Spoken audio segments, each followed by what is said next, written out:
અમદાવાદ ખાતે ઈ-સિટી વેન્ચર્સના managing director Atul Goyal દ્વારા એક અનોખી પહેલ કરવામાં આવી છે. અમદાવાદના ઇસ્કોન રોડ પર સ્થિત ધ બંગલોઝ ખાતે આર્ટ એક્ઝિબિશનનું આયોજન કરવામાં આવ્યું. આર્ટ એક્ઝિબિશનનું આયોજન આર્ચર્સ અને ધ બંગલોઝ દ્વારા સંયુક્ત રીતે કરાયું. આર્ટ એક્ઝિબિશન દરમિયાન એમ.એફ. હુસૈન, એસ.એચ. રઝા, જયમિની રોય, અમિત અંબાલાલ અને અન્ય ઘણા ખ્યાતનામ કલાકારોની આર્ટ પેઇન્ટિંગ્સ તથા સેરીગ્રાફ પેઇન્ટિંગ્સ ડિસ્પ્લે કરવામાં આવી. આર્ટ એક્ઝિબિશનમાં આશરે 70 જેટલી પેઇન્ટિંગ્સ પ્રદર્શિત કરાઈ છે.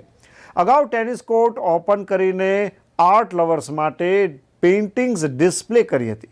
સ્થાનિક ઉભરતી પ્રતિભા પ્રદર્શિત કરવા માટે શ્રેષ્ઠ પ્રયાસો અને સપોર્ટિવ હોલિસ્ટિક પ્રોગ્રામિંગને ધ્યાનમાં રાખીને અમે આ આર્ટ એક્ઝિબિશનનું આયોજન કર્યું છે તેવું જણાવ્યું હતું. આર્ટ ગેલેરી સાથે ભેગા મળીને લાવી રહ્યું છે આર્ટ એક્ઝિબિશન. આવું અમદાવાદમાં ક્યારેય નથી થયું કે કોઈ આવી બિલ્ડિંગની સ્કીમોમાં આર્ટ એક્ઝિબિશન કરવામાં આવ્યું છે. આ એક બહુ સરસ યોજના એમને કરવામાં આવી, કેમ કે ઘણીવાર લોકો આર્ટ ગેલેરીમાં જવા રાજી ના હોય, પણ આર્ટ ગેલેરી લોકો સુધી લાવવામાં આવી છે. અહીંયા અમે લોકોએ 15 જેવા આર્ટિસ્ટોના અલગ અલગ ચિત્રો, 75 જેવા આર્ટવર્ક્સ મૂકેલા છે. એમાં પેઇન્ટિંગ, સ્કલ્પચર, સેરીગ્રાફ્સ અને ઘણા બધા આર્ટિસ્ટ એમાં અમદાવાદના નહીં પણ ગુજરાત અને બોમ્બે, દિલ્હી અને આખા ઓલ ઓવર ઇન્ડિયાના અલગ અલગ આર્ટિસ્ટોનું કામ છે.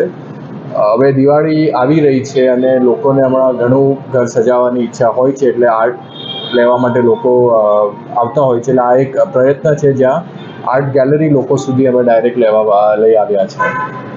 અહીંયા આર્ટ મોંઘું હોય એવું જરૂરી નથી. અહીંયા 5-7 હજારથી ચાલુ થઈને લાખ, 1.5 લાખ, 2 લાખ સુધીના અલગ અલગ પ્રાઇસ રેન્જના ચિત્રો એક્ઝિબિટ કરવામાં આવેલા છે.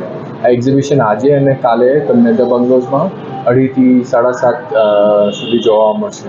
अहमदाबाद में हूँ और करीब 50 साल से पेंटिंग करता हूँ and I'm very happy today that the Bungalows has exhibiting the Indian contemporary artists along with the Ahmedabad artists, Gujarat artists, and I have my few works over here which are the prints but very native subjects which I did and along with the Archer Art Gallery.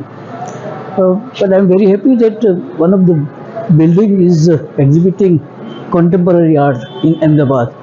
Otherwise, normally building just create the building and people live in the building. तो ये अहमदाबाद के लिए नई कहानी है कि और ये जहाँ से अहमदाबाद पुराना अहमदाबाद ख़त्म होता है वहाँ से ये बिल्डिंग शुरू हो रही है.